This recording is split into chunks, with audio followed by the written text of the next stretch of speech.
In carrying on with our inflation thing, I want to make sure you get this. So I'm going to keep doing this over and over. So this is probably our second or third time that I'm trying to get all the different things to sink in about what inflation actually does. So I'm trying to use some real world examples. So this is going to be about rentals because that's my business, but it could apply to any business. Okay? So here's how this works. First off, I buy a house in 2003 for $115,000. Now that was a lot then. It was kind of hard for me. I'd only spent like $10,000. That was my down payment. And I was able to get a house. And I start renting it out to other people. But as time goes by, inflation has caused the value of the house to go way up. See, every year it keeps 2%, 3%, 2%, 2%. It just keeps increasing and increasing. And so right now the value of the same house is $300,000. So mostly I like to buy 3-bedroom, 2-bath houses. These have fenced yards with in-ground sprinklers and a carport. And you might say, oh, actually, yeah, that's about right. Yeah, because that's what it is. $300,000. Okay? So it's almost tripled in 17 years. Now, here's the thing you got to understand, because all of you are looking at this and thinking about how much the house went up in value. The house didn't go up. But, Mr. Haight, it says $300,000. No. The house is the same house it always was. It's not $200,000 better. I didn't put anything like that into improvements, okay? What has happened is that the dollar has gone down in purchasing power. So that means it takes more dollars to buy the same house. Okay? It's not that I'm necessarily getting richer, it's that the dollar is losing its purchasing power. And so it takes more dollars to buy the same amount of house. It's the same house. Think about it. We've got houses that were built in like 1900, like 120 years ago, and they're selling for $200,000 and $300,000. How can that possibly be? The house did not get better or bigger or more amazing by hundreds of thousands of dollars. What happened is that inflation is causing the purchasing power of the dollar to go down. And because that's down, it takes more of those increasingly worthless dollars to buy the same amount of house. So you need to keep that concept in mind. The idea here is that real goods go up with inflation. Or you could say real goods hold their value in spite of inflation. Anything that is real goes up with inflation. Okay? So if inflation hits and you have real goods, you'll be fine. So this is real estate. It's real. Okay? So its value will go up over time because the dollar's going down, it'll look like the house price is going up. So that's one of the number one reasons I've gotten into rentals. All right. The second one, because the house is real, if you want to rent the house, you have to pay more and more dollars over time. Not because the price of rents is going up, but because the purchasing power of the dollar is going down. But it looks like, in nominal terms, it looks like the rents are going up. Okay? So when I bought this in 2003, I was renting it for $750 a month. And my payments to the bank were also $750. I did some mathematical calculations, and it's called penciling out. So on paper, at least at first, it looked like this deal was going to work. And so what it felt like at first was that I was making $0 because I would get $750 from the renter and I would hand it to the bank. But what happened over time? As the rents increased with inflation, my payments to the bank stayed the same. I got a 30-year fixed mortgage, $750 every month for 30 years. But what happened is that even though I had a flat payment stream, the rents that I was collecting kept going up and up each month. All right? So now, 3-bedroom, 2-bath, fenced yard, carport, in-ground sprinklers, all that, rents for $1,200. I'm almost doubled the amount of rent. And in fact, I'm now pocketing the difference because my payments to the bank are flat, the rents are up, and that difference each year just gets bigger and bigger and bigger, and that's what goes in my pocket. So my payments to the bank feel like they're getting cheaper and cheaper because I'm collecting more and more rent for the same house, and the same bank payment, it just adds up.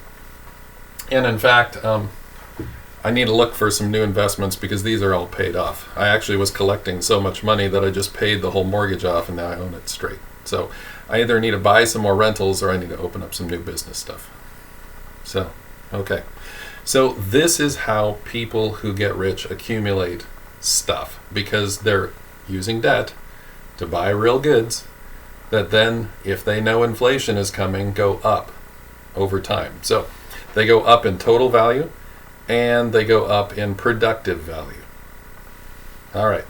The third thing here, inflation also makes the percentage payments on your loan lower. So I go to the bank and I want to get a loan to buy these rentals, and I say, hey, I don't have $100,000, I've got $10,000. I'll make a down payment and then pay you for 30 years. Okay. So the bank comes to me and says, well, interest rates are really low right now. We're going to charge you a 2% interest rate. And I say, wow, that's great. And I sign on a dotted line immediately. Because what I understand is that if inflation is running at 2%, remember, inflation acts like a positive on debt. So my 2% interest rate in nominal terms is going to hurt me 2% every year. But because the dollar's also devaluing at the same time, it doesn't hurt me at all. My real rate of interest is 0%. I'm borrowing this money for free. Just let that sink in. This is the real reason why a lot of corporations are pushing so hard for our central bank to have low interest rates, because to them it's essentially free money. And that's what they've been doing for the last 10 years, and that's what's been causing our economy to look like it's going up, where the common man is sort of feeling like, I don't feel like I'm getting any better, but all these other people are. What's going on? It's because they understand this. This is what rich people do. All right? So they understand that your real, and that's always what you got to focus on, your real interest rate, if inflation is 2% and your payment to the bank is 2%, they cancel each other out and it's 0. All right? Now, if the bank charges me 4%, I'm still okay with this because that 2% inflation is going to mean my real interest rate is only 2%. See, that's something that even a lot of smart people don't seem to get through their head. They go, well, gosh, man, if interest rates go up to like 10% or 20%, what if it was 50% interest? You know, it'd be terrible. It depends on the inflation rate. Is the inflation rate, lower or higher? Because if someone offers me a loan for 50% interest, but I'm living in a country with 100% inflation rate, that's a pretty good deal for me. I would take that. Because my real interest rate would be negative 50. And who wouldn't want a loan of negative 50%? The bank is essentially paying the loan for you. So you've got to understand it's the inflation rate combined with the actual or nominal rate so that you can figure out how much you're actually paying, okay? So that's why that group Shadow Stats comes in so handy, because the government's always going to tweak the numbers to make itself look good, and right now they're trying to make it look really low. Inflation is far higher than 2%, okay? Once you include food, fuel, college prices, health care, those 4 areas have been sort of pulled back out of the inflation rate that the government calculates, and so of course it looks better because it's all the stuff that's going up. And it's all the stuff where people live. Food, You got to calculate that if you want to understand inflation. So I understand that the inflation rate is far higher than 2%. And so if I go to the bank and get this 2%, inflation really is more like 6, to me it's like a -4 interest rate. It's like not just free money, it's like bonus money.